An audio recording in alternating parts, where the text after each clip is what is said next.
Hai, Assalamualaikum. Nama saya Muhammad Faisal bin Taufik. Nombor etik saya adalah 10DE 20F 2006. Hari ini kami akan berbincang tentang konflik identiti diri ataupun dikenali sebagai transgender lah, yang mana sangat orang kata apa, sangat terbuka lah sekarang ni. Memang ramai lelaki, perempuan yang menganggap diri diorang ni ada konflik dengan identiti diorang. So saya akan berikan definisi lah tentang konflik identiti ni. Konflik identiti diri ni merujuk kepada situasi di mana mereka ni mengalami pergelutan dalaman atau percanggahan antara persepsi diri diorang ni, kepercayaan peribadi dan jangkaan masyarakat. Ia berlaku apabila mereka ni melihat terhadap identiti mereka ni rasa bercanggah dengan nilai ataupun jangkaan yang mereka dapat dari orang sekitar diorang ataupun suka diorang lah. Antara faktor-faktor dia ialah tekanan rakan sebaya. Bila dikatakan seperti mereka ni sering merasakan tekanan daripada rakan sebaya mereka untuk macam mematuhi lah dan dengan jangkaan masyarakat yang sepatutnya mengenakan identiti mereka lah. Tekanan ni kan boleh wujud konflik lah antara diri mereka yang tulen dan keinginan mereka untuk menyesuaikan diri. Kemudian jangkaan keluarga. So jangkaan keluarga ni memang akan memberi kesan yang ketara kepada identiti diri remaja diorang lah. Kemudian konflik ni mungkin akan timbul apabila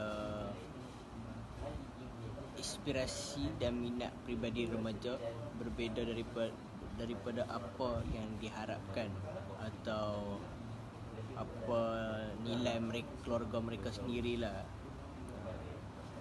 Kemudian ialah pengaruh media sosial.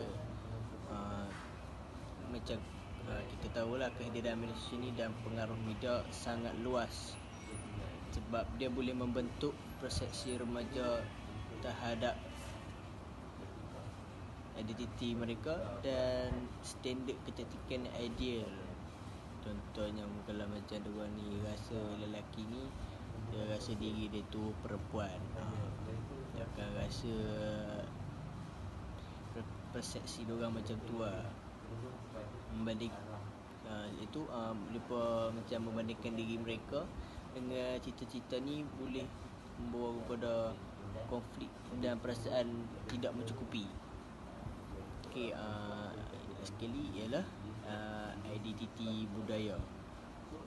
So zaman remaja ialah tempoh apabila individu mereka ni meneroka identiti budaya dan etnik mereka.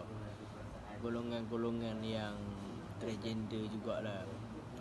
Konflik ni akan mungkin timbul apabila remaja berasa terkoyak antara untuk menerima warisan mereka, sebab mereka rasa diri mereka tu perempuan, lelaki akan merasa diri mereka perempuan dan perempuan merasa dirinya tu lelaki. Hai, Assalamualaikum. Nama saya Muhammad Ayazim bin Azali. Nombor mati saya 10DE 20F 2047. Hari ini saya akan menguraikan pendapat mengenai kemajuan dan teknologi pembedahan penukaran jantina dan kehendak syariah dapat bereaksi di kalangan umat Islam dan ulama. Terdapat pendebat di kalangan sarjana agama mengenai hal ini. Di bawah ini saya akan menyajikan dua perspektif yang berbeza. Perspektif yang memenuhi kehendak syariah.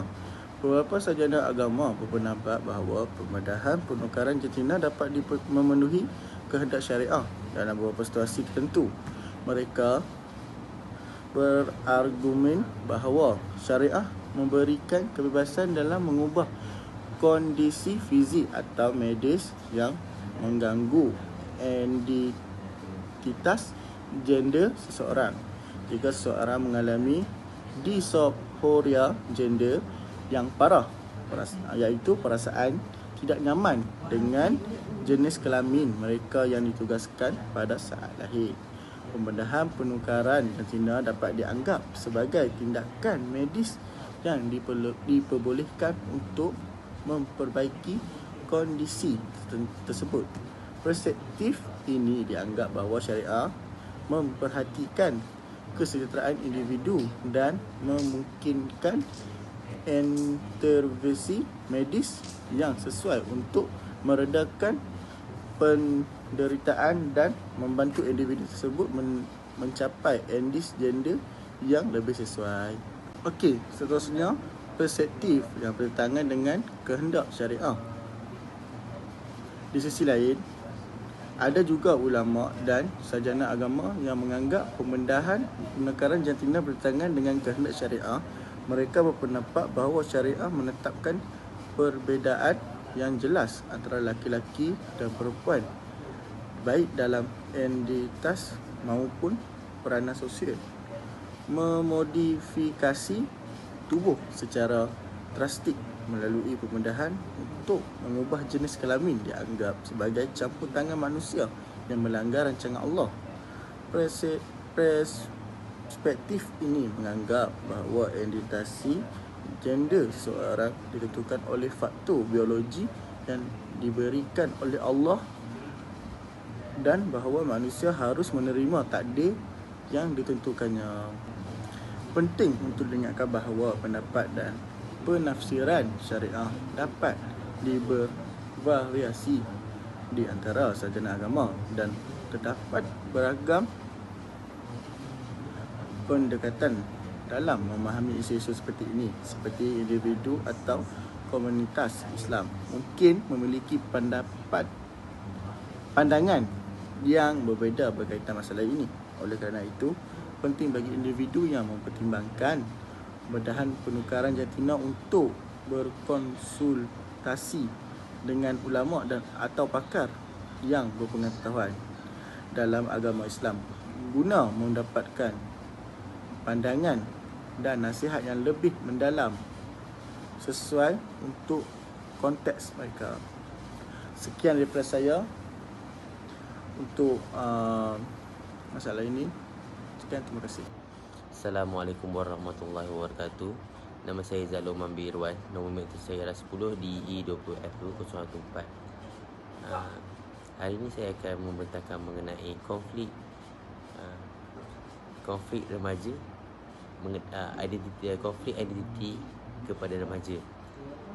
Part saya adalah untuk menerangkan mengenai kesan-kesan yang terjadi kepada seseorang remaja mengenai konflik identiti. Okey, apabila seseorang remaja menghadapi perasaan konflik identiti, ia boleh memberikan kesan yang amat kompleks dan mencabar.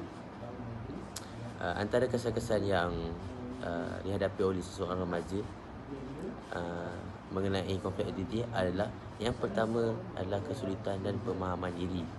Remaja yang menghadapi masalah konflik identiti ini mungkin mengalami kesulitan dan dalam memahami siapa mereka sebenarnya dan apa nilai-nilai atau keinginan atau inspirasi yang mereka miliki.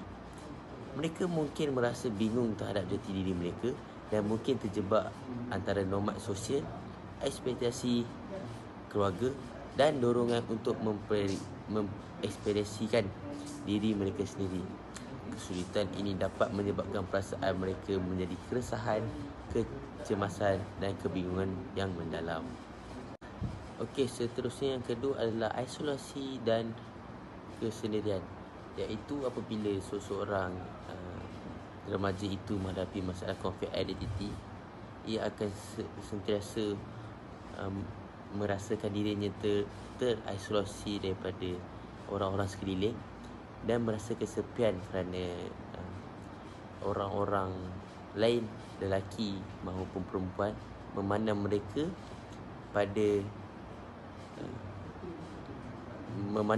serong atau memandang mereka buruk. Mereka mungkin merasa sulit untuk berbagi atau berkongsi pengalaman-pengalaman, cerita-cerita mereka, perasaan-perasaan mereka dengan orang lain kerana takut ada kekurangan ataupun penolakan pemahaman kepada individu-individu atau remaja-remaja yang lain. Hal ini menyebabkan perasaan kebersendirian kepada seseorang remaja yang menghadapi masalah konflik jantina ini lebih mendalam dan kurang bergaul kepada masyarakat-masyarakat lain.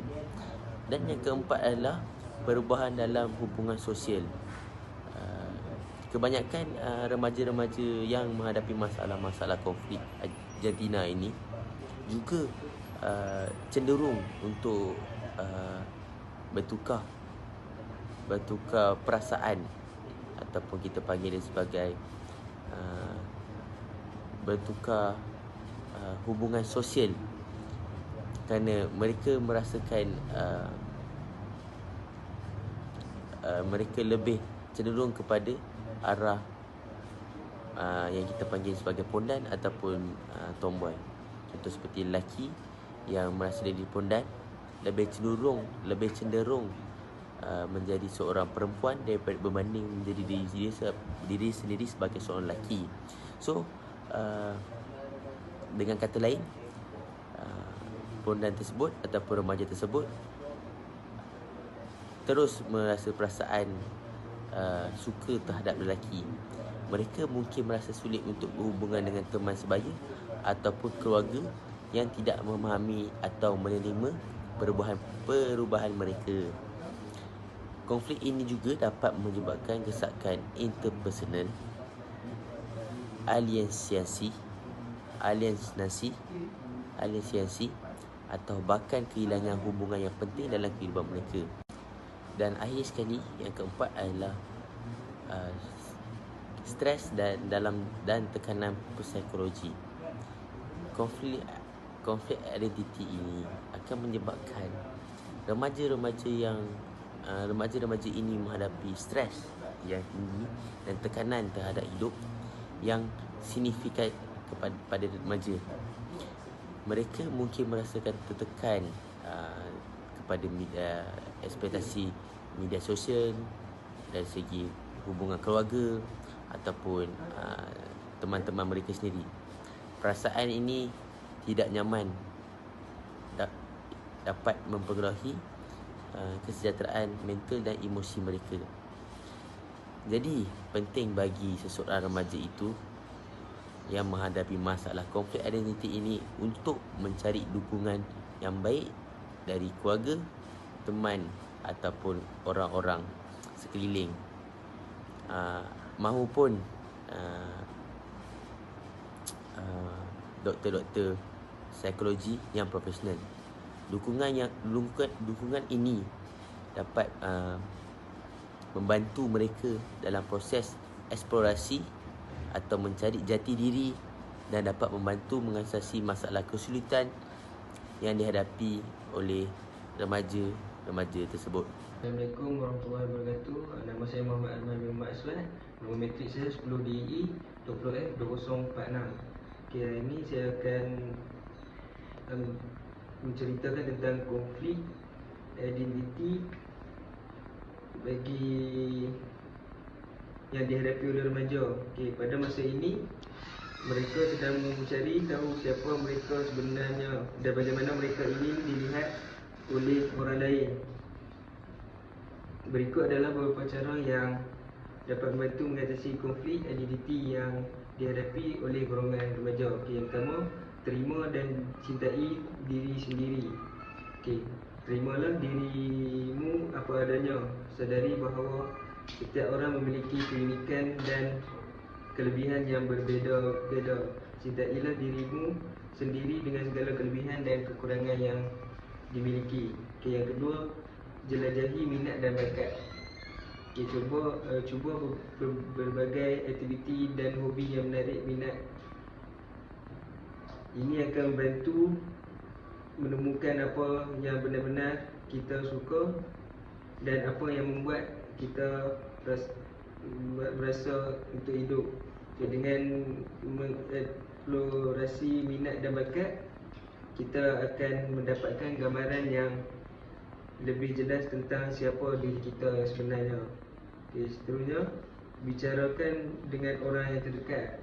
Okay, maksudnya kita perlu bertemu dengan orang-orang yang terdekat dengan diri kita, seperti keluarga, kawan-kawan dan lain-lain, untuk meluahkan perasaan, supaya kita tidak rasa untuk memendam dan tertekan.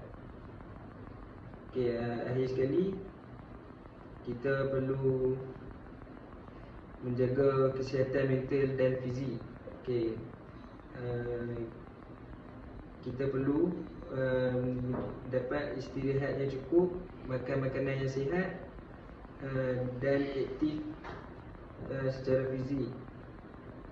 Okay, kita juga perlu berikan waktu untuk relaksasi dan mengeksplorasi kegiatan yang dapat membantu mengurangi stres, seperti meditasi, yoga atau berbicara dengan seorang terapis jika diperlukan.